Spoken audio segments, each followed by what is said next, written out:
वृंदावन एक ऐसा स्थल जहां न केवल धार्मिक आस्था बल्कि अद्वितीय ऊर्जा का संचार भी महसूस किया जाता है। यहाँ की हर सांस, हर ध्वनि और हर भावना में कृष्ण का नाम समाहित है।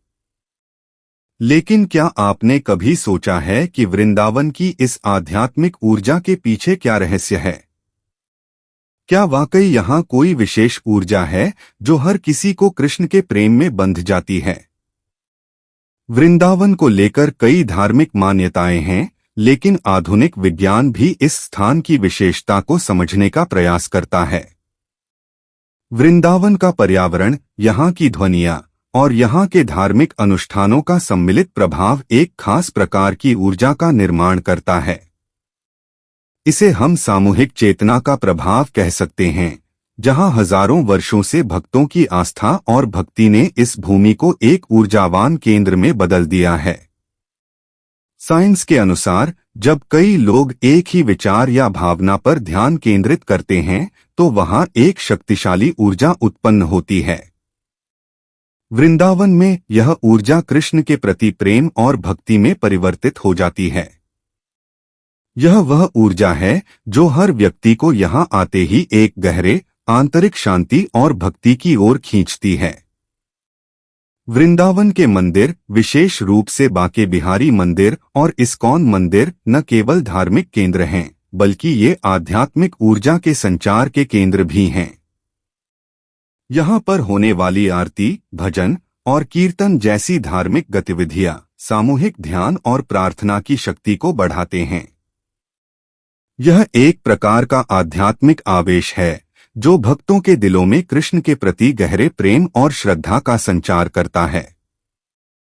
वृंदावन की भूमि में गूंजने वाला हरे कृष्ण मंत्र एक प्रकार का साउंड वाइब्रेशन है, जिसे वैज्ञानिक दृष्टि से सकारात्मक ऊर्जा को बढ़ाने वाला माना जाता है।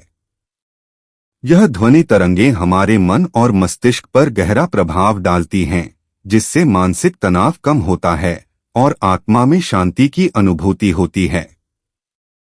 कृष्ण जन्माष्टमी का पर्व विशेष रूप से वृंदावन में इस ऊर्जा को और भी तीव्र बना देता है। यह वो समय होता है जब हजारों भक्त एक साथ कृष्ण के जन्म की तैयारी में मग्न होते हैं। यह सामूहिक चेतना का चरम होता है, जहां हर व्यक्ति एक ही भाव में डूबा होता है, कृष्ण के प्रेम में। जब वृंदावन में कृष्ण जन्माष्टमी की रात आती है तो यह केवल एक धार्मिक अनुष्ठान नहीं होता, बल्कि एक दिव्य ऊर्जा का उत्सव होता है। भक्तजन कृष्ण के बाल स्वरूप को झूला झूलाते हैं, उनकी पूजा करते हैं और उन्हें अभिषेक कराते हैं। यह सब केवल भक्ति का ही नहीं, बल्कि सामूहिक ऊर्जा का भी हिस्सा होता है, जो एक दिव्य स्पंदन का निर्माण करता है। इस प्रक्रिया में भक्तजन एक दूसरे के साथ इस दिव्य ऊर्जा को साझा करते हैं, जिससे वे और भी गहरे प्रेम और भक्ति में बंध जाते हैं।